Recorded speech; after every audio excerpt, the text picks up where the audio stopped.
Chapter 15. It's going to be a small dinner, just us, Philip, and Emma and Bill. Jessica explained to a pensive David. We do it every year on Thanksgiving. This year it's at my house. It's no big deal. I am not very comfortable with family dinners, he said, but I really appreciate the offer. It's not an offer, it is a strict demand, Jessica said. I won't have you sitting up there on that hill all alone on Thanksgiving. I would certainly have Thanksgiving with your family if we were there and you asked. Like a shark smelling blood in the water, David pounced on the opportunity. You would? He asked with a raised eyebrow. Absolutely, she said. Of course, since I am hosting the dinner, it's kind of a moot point. So if I were to ask you to a family dinner, you would say yes. Jessica looked at him suspiciously, but realized she had painted herself into a corner. Yes, great, David said with a smile. My parents are having their 40th anniversary in a couple of weeks, and I need a DA. I would be grateful to have you with me. David, she said, of course I will go. I just don't want you to get the impression. What I mean is, I am still uncomfortable with the way things stand between us. I have to be honest with you, I am really concerned about the relationship you had with my sister. It's all so weird. Just dinner, that's it. David nodded. I do have to warn you, though, my family is different. Everybody's family is different.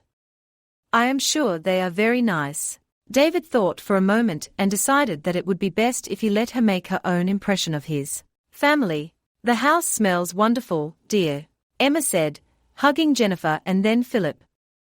Bill gave Jessica a big hug and shook Philip's hand. Both of them waved and smiled towards the back of the room, where David stood, shifting his weight from foot to foot. Bill headed back out the door to bring in the pies that they had brought, while Emma went over to David and shook his hand. We have heard so much about you, none of it true, of course, she said with a wink and a smile.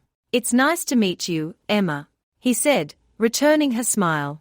Emma nodded and turned to Jessica. Let's go check out that wonderful smelling bird, she said, and the two headed for the kitchen. Looking back over her shoulder, she pointed to the television. Grab controller, turn on set, watch football. Once in the kitchen, Emma stopped Jessica with a squeeze of the arm. Honey, he's a doll. He is absolutely gorgeous. I can see why you dumped Kevin all right. Jessica rolled her eyes and headed for the stove. I didn't dump Kevin because of David. I dumped Kevin because I didn't love him, and because he is a total jerk. Bill and I are so sorry about everything. Emma started, but Jessica cut her short. For the last time, it's okay. Really? I am doing just fine. It was time for me to move on anyway, really. I have moved past all that a long time ago, and you two need to forget about it too. Don't you have some big trips planned? Emma cocked her head slightly and smiled at the sounds of the football game that was now blaring in the other room. Men? What is it about football that turns perfectly smart, sensitive and caring humans into slavering zombies? I wonder who has the remote control. I am betting it's Bill. He's the oldest and wisest, he will have grabbed it right away. Jessica started organizing the silverware, and Emma walked over behind her and started running fingers through her hair. I love this color. I wish they made it in a bottle so I could have mine this way. So, is David good in bed? Jessica dropped 3 spoons on the floor. I wouldn't have any idea. She spoke without turning.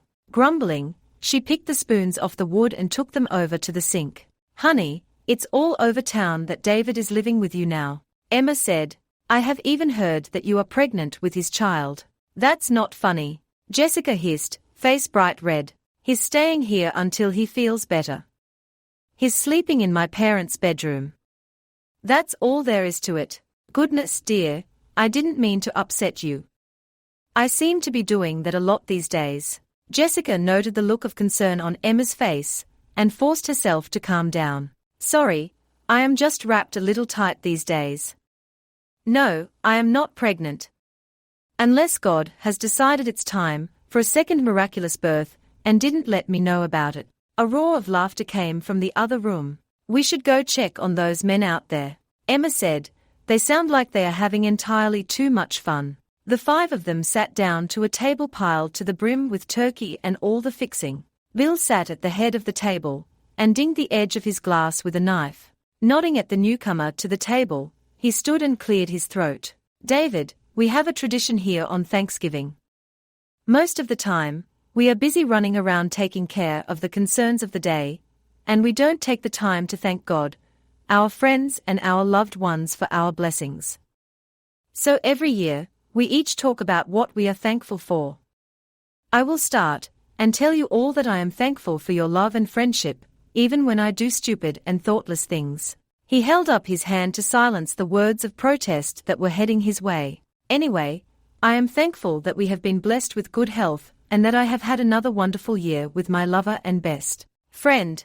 "Well," Emma said next, "I am thankful too for another year of good health for all of us. When you get to be our age, it seems that every day another friend or neighbor that you have known for years has passed. The good Lord put us on this planet for a short amount of time, and left it to us to live the best and fullest life that we can." Philip, sitting on Emma's left, spoke next. "I never realized, until I went off to school, how much you people had done for me. How you took care of me, and protected me, and busted your buttons to give me everything that you could, and I am so thankful for that. Jess, I can never repay you for all that you have done for me.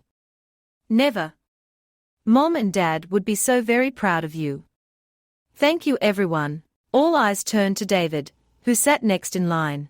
2 months ago, I came to this town as a complete stranger, and that was fine by me. I was here to do a job, plain and simple.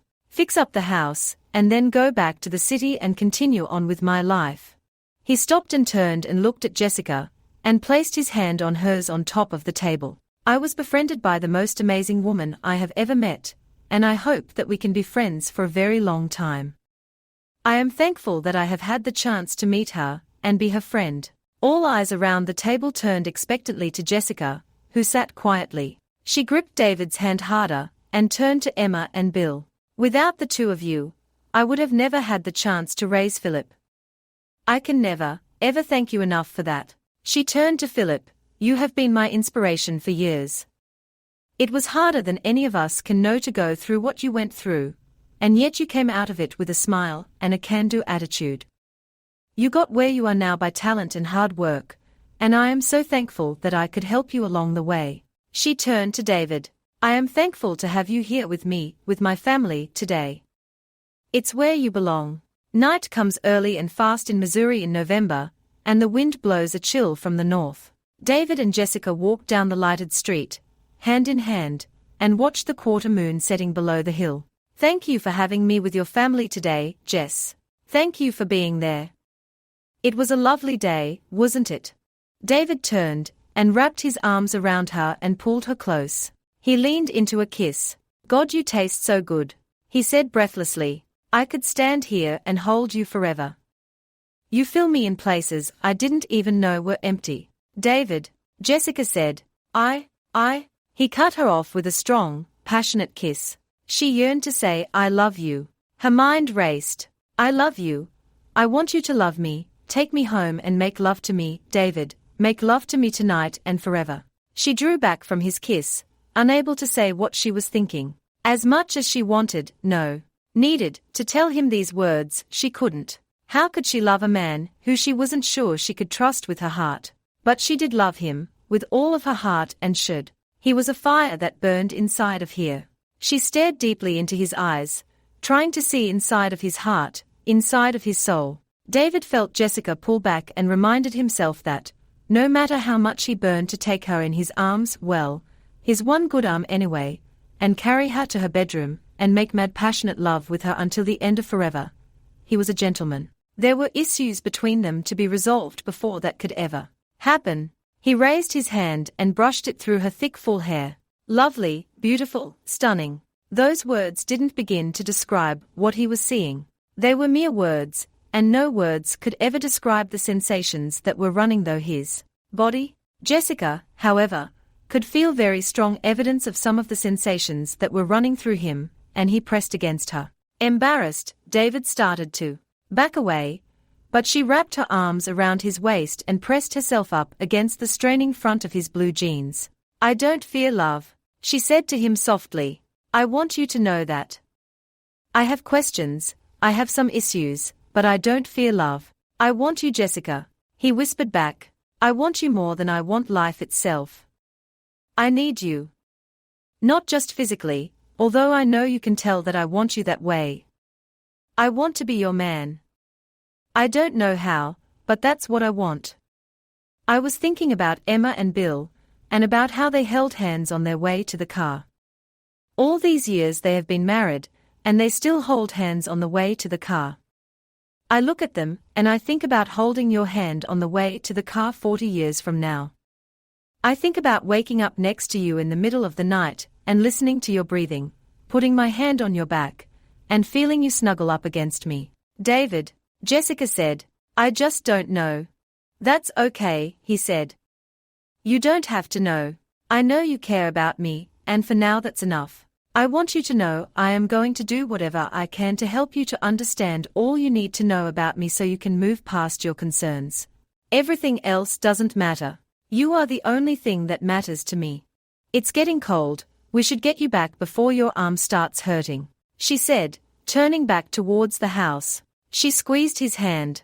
I am trying to understand. I want you to know that. Don't give up on me. I do care about you. I care about you a lot. Just don't give up on me.